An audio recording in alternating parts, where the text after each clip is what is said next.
Lead from the front, right? When I first got to the Infantry Center, Fort Benning, Georgia, there was a statue out front called Iron Mike, and on the pedestal it simply said "Follow me."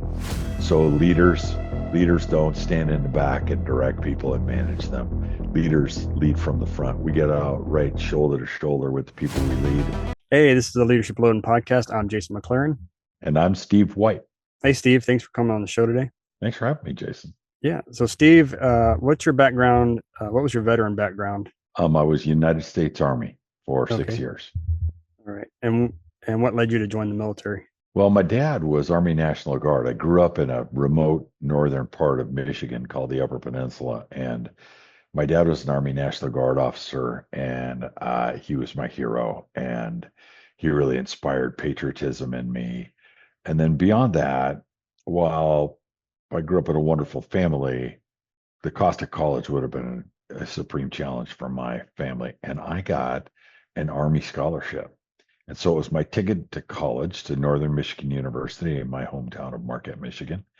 And of course, I was happy to go to college on the Army's dime. But then on graduation day, it was time to pay the piper. So they pinned lieutenant bars to my shoulders and gave me orders to Fort Benning, Georgia, and off I went.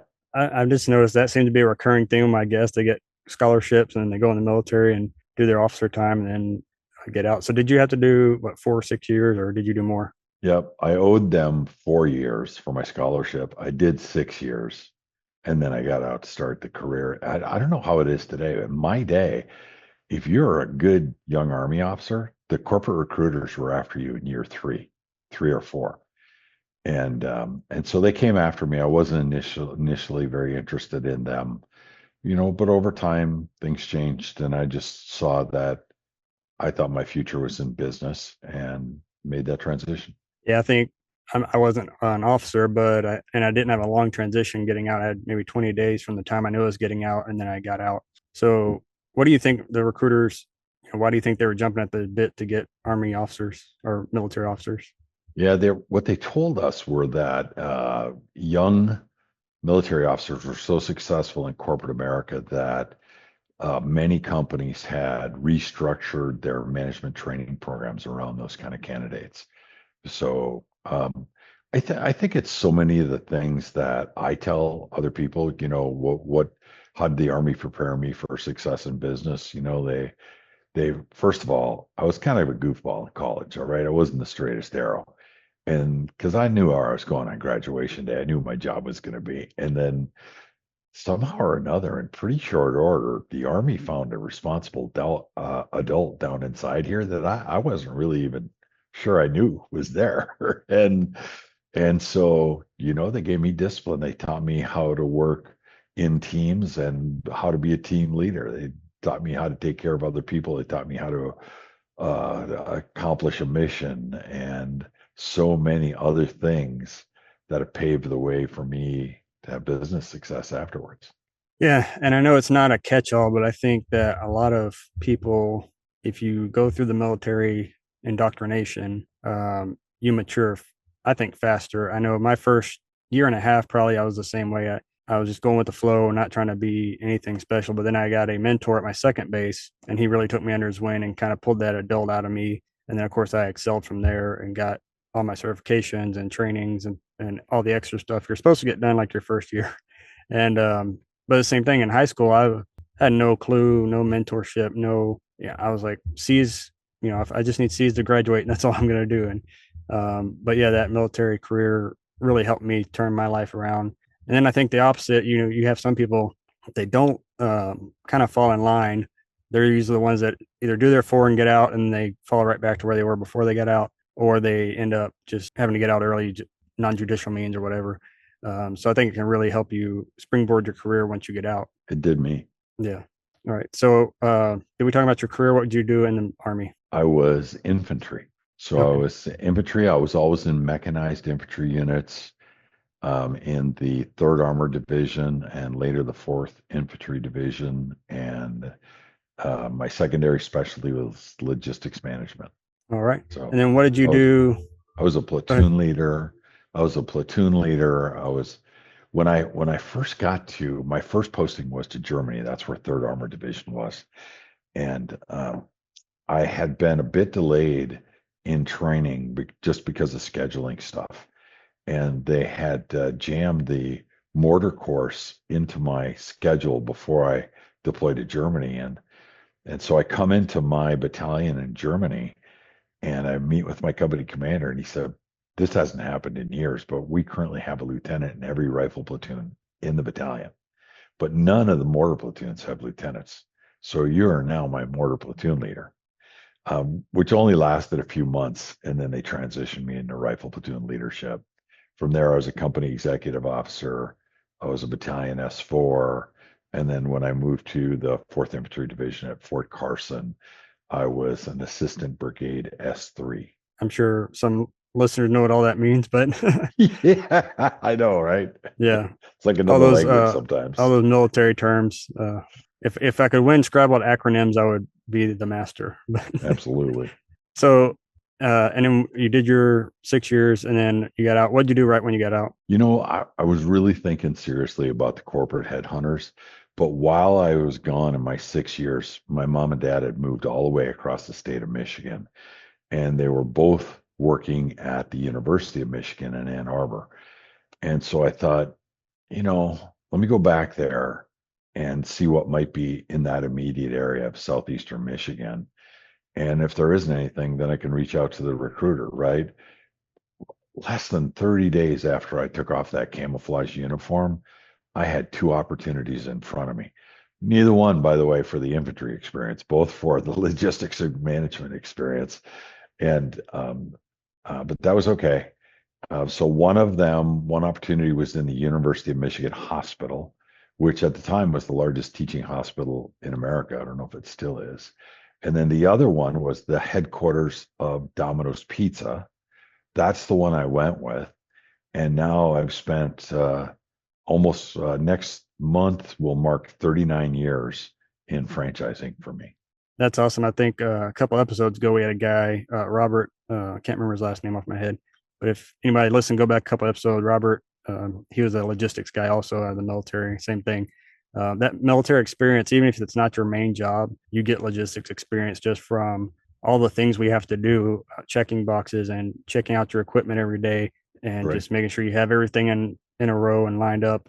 Myself being a firefighter, every morning we're checking those trucks, making sure all our equipment's on there, checking all the fluids every day, because that's your tool, and then two, that's a major piece of equipment. In the military, a fire truck can be a couple $1 million. I know in the civilian world they're easily $1 million, but we order specialized fire trucks Right. because everything we need to do is specialized, and so we can't risk having a low oil and cracking an engine, or no water in the truck and going on a call. And then back to your other story about having multiple taskings. I was working, plus I was teaching hazmat, and then they put me through an EMT class at the same time. So I'm having to juggle three, full-time job, teaching a class and taking a class all during the same 3 or 4 weeks.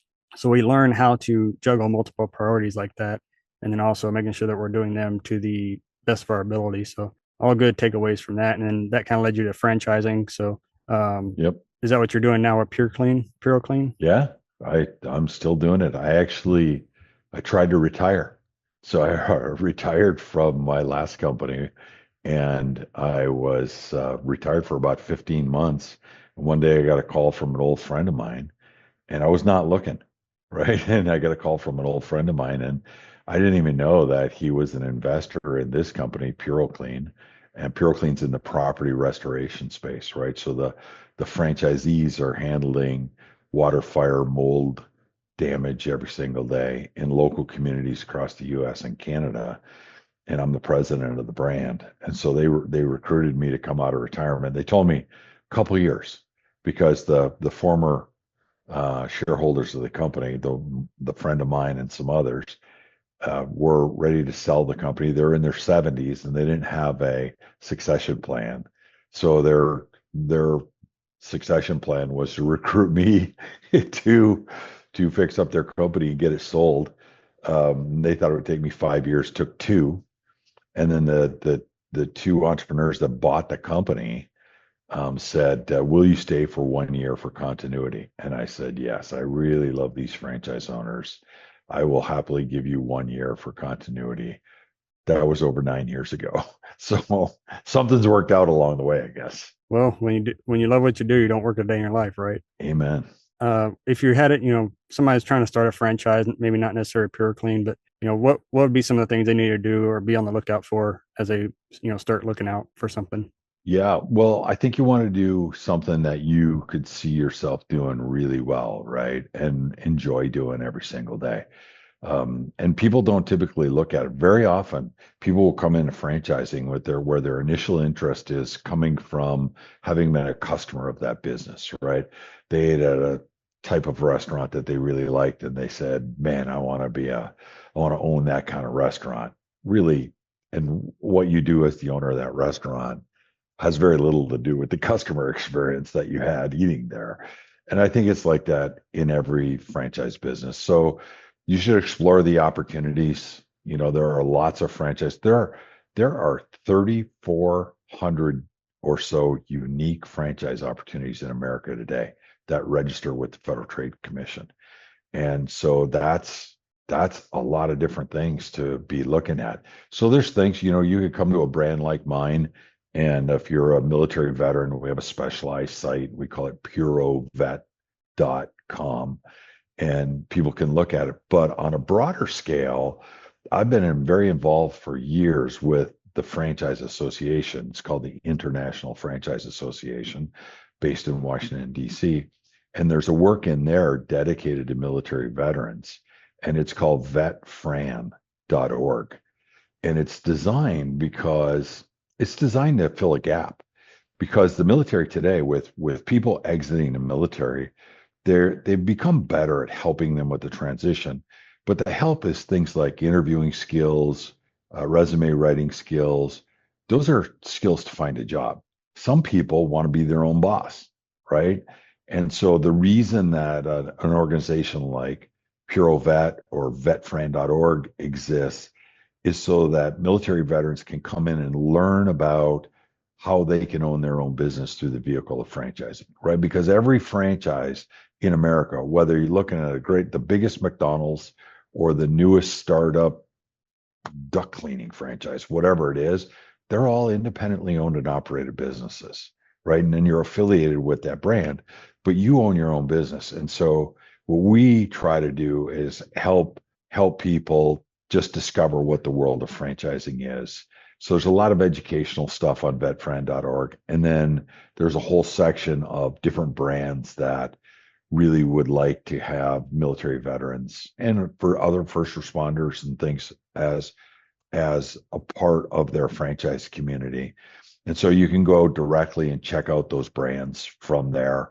So it's really made to be educational. It's in the nonprofit part of the Franchise Association. It's called the IFA Foundation, and that's where VetFran is housed. It's near and dear to my heart. I'm a past chair of that committee. I'm currently the chair of the board of the foundation that the committee exists in. So it's still really near and dear to my heart, and I love working with military veterans every day.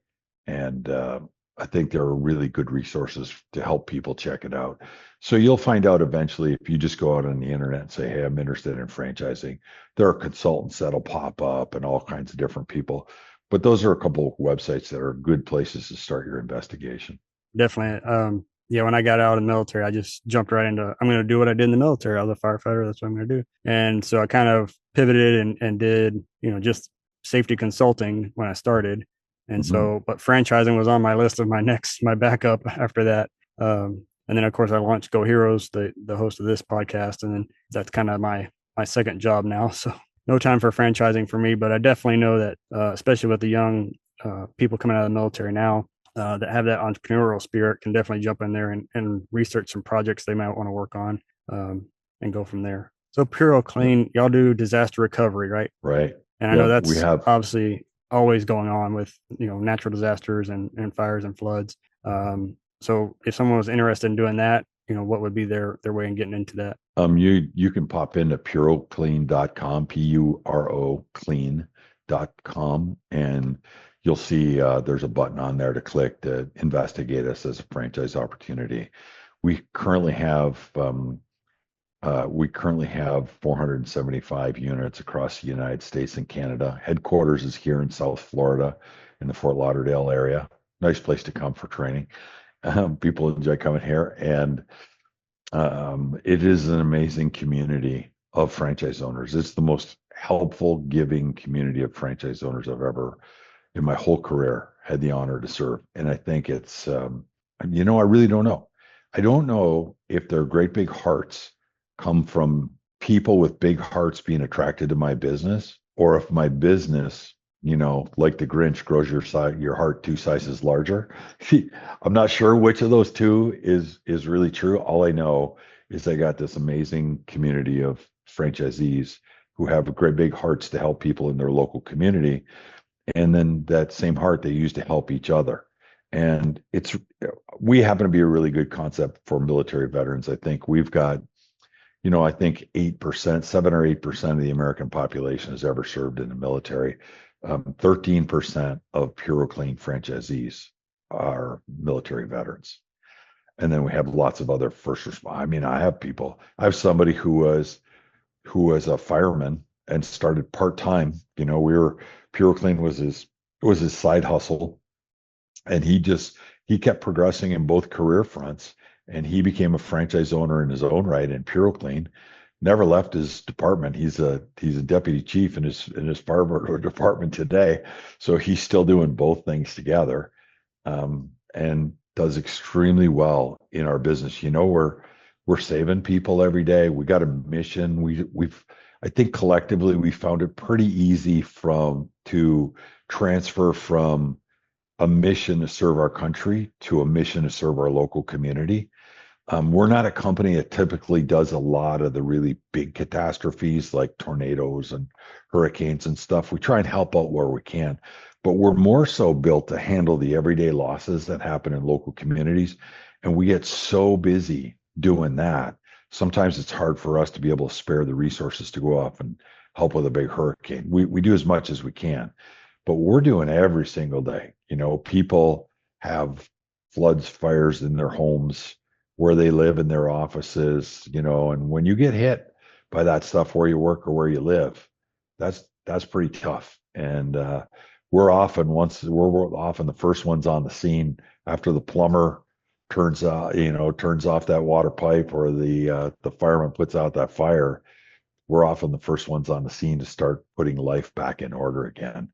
And so, it's an honor to provide this kind of service to local communities all over the place. And we try and take it pretty seriously. And I think nobody's more serious about it than our military veterans and first responders. Definitely. And being a firefighter veteran and facility maintenance guy, I'm definitely at my share of working with disaster restoration companies.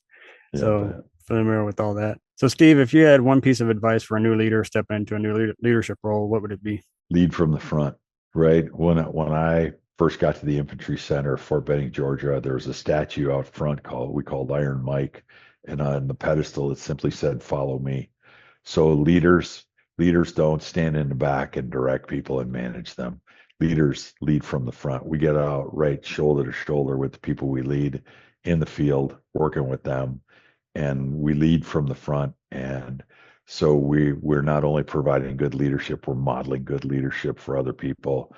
And I think, to me, that's one of the best pieces of learning I ever did in the military, was to learn how to lead from the front, right? Little things like leaders eat last. Because when we eat last, we know every single person we lead has already ate and been fed and is taken care of properly. And that's what we are. We're servant leaders. We serve by leading, and we lead by serving. But leading from the front is where it all begins. 100%. And Steve, I know we got some of your links earlier. Any other way that people can get a hold of you if they need to contact you? Those are the primary ways. PuroClean.com, PuroVet.com, VetFran.org. Good deal. Thanks for coming on the show today, Steve. Yeah, thanks for having me. It's fun to do. There are thousands of leadership and management podcasts to choose from. We're glad you chose the Leadership Loading podcast, a Go Heroes production. If you'd like to support Go Heroes Inc., visit www.goheroes.org. And with that, it's time to wrap up today's show. Thank you so much for listening. We sincerely hope you liked it. Don't forget to like, subscribe, and share this podcast with your family and friends. Let's all grow together. Thanks for listening to the Leadership Loading Podcast. Leadership Inspired.